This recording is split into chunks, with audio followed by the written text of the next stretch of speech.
All right. Today we are here with Colter Schroer, policy analyst from Good Energy Collective. Thanks so much for talking to me today. Of course, thanks for hosting. Yeah, awesome. So we just saw your presentation upstairs, and I'm going to ask you some questions about that. But before I do, tell me a little bit about yourself. So my name is Colter. My background is in pretty much energy economics.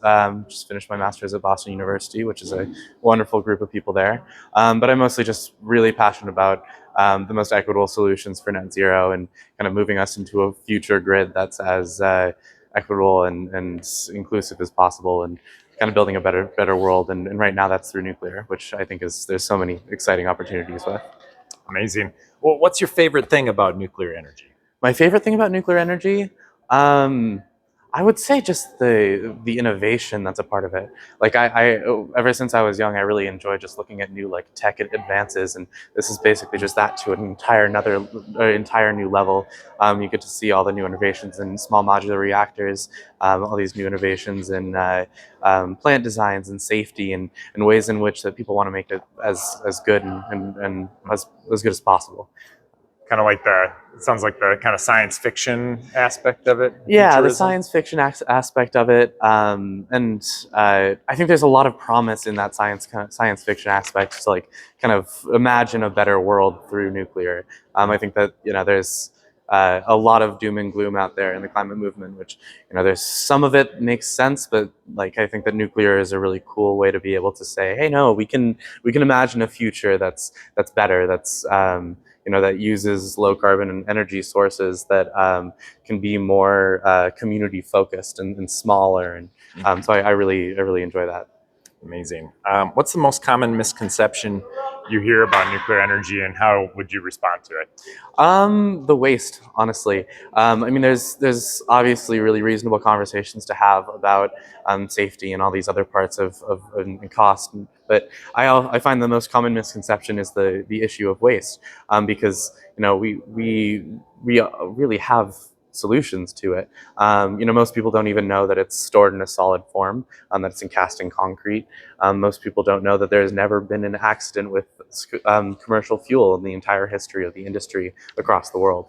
And that those kind of conversations are really important to have, because really when you start with that question of what about the waste, and, it's dangerous to people for tens of millions of years, it's like, what about the waste? I mean, we've figured out how to do this, and there's so many great ways in which we've innovated to try to solve those issues. Mm-hmm. What have you been working on lately at Good Energy Collective? I've been working on a lot, which has been really fun. Right now, my kind of biggest report is on the inequitable impacts of clean energy policies, the ways in which there have been certain policies that have raised the costs of electricity to people that aren't benefiting from technologies. In addition, been spending a lot of time in looking at interim storage of spent fuel, which is a really exciting thing that the Department of Energy is making a lot of leaps and bounds on. And then also just making explainers, really trying to be able to reach out we want to spend a lot of time engaging with communities, especially environmental justice focused communities. And we find that there aren't enough justice-focused explainers out there. So I've been writing a bunch of, and my colleagues as well, have been writing really wonderful, basically 2 or 3 page memos on a lot of the issues within nuclear, kind of suited for an audience of energy-focused, environmental justice-focused people. So I'm working on one now that's an advanced nuclear explainer. We've done ones about history of uranium mining. We've done ones about what is spent fuel. So that kind of thing has been really fun to work on. What gives you hope? What gives me hope?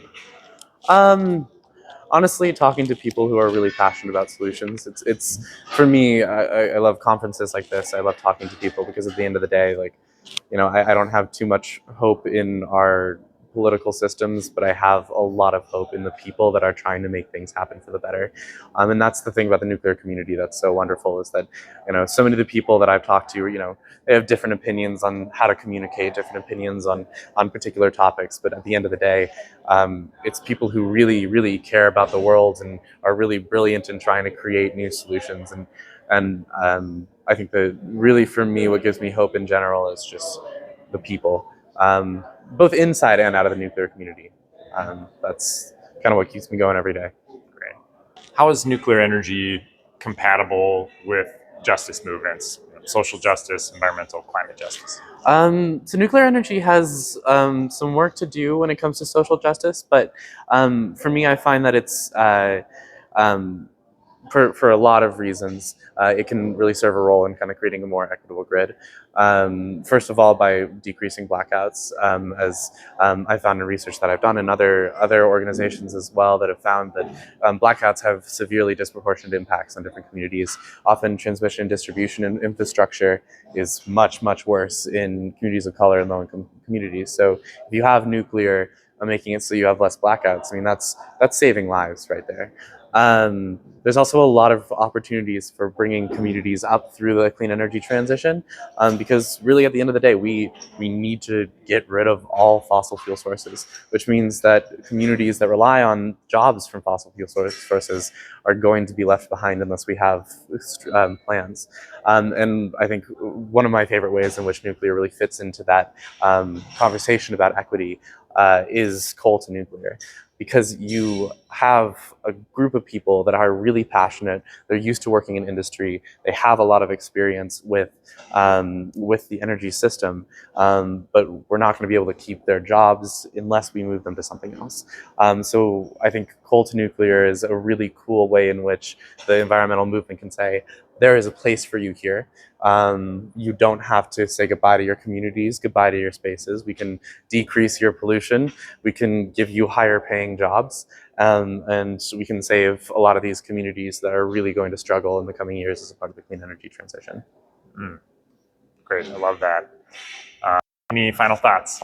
Final thoughts. Well, just to appreciate having a chat with you, and I'm really glad that we got the chance to catch up and connect as well. And I'm loving IYNC as well. It's definitely we need some more Americans to come out in future years. So if any of you nuclear professionals out there are looking for a fun conference and a really fascinating conference with good people, 2024, definitely come out. I'll try to be here as well.